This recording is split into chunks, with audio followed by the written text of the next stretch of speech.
issued a severe thunderstorm warning for southeastern Denton County in north-central Texas, northeastern Tarrant County in north-central Texas, northern Dallas County in north-central Texas, until 7:15 p.m. Central Daylight Time.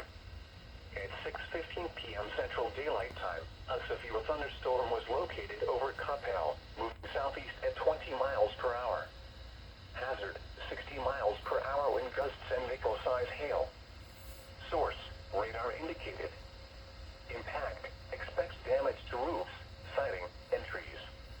Locations include Dallas, Arlington, Plano, Irving, Grand Prairie, Mesquite, Carrollton, Louisville, Flower Mound, Euless, Bedford, Grapevine, Keller, Coppell, The Colony, Farmers Branch, Southlake, Bulk Springs, University Park, and Colleyville.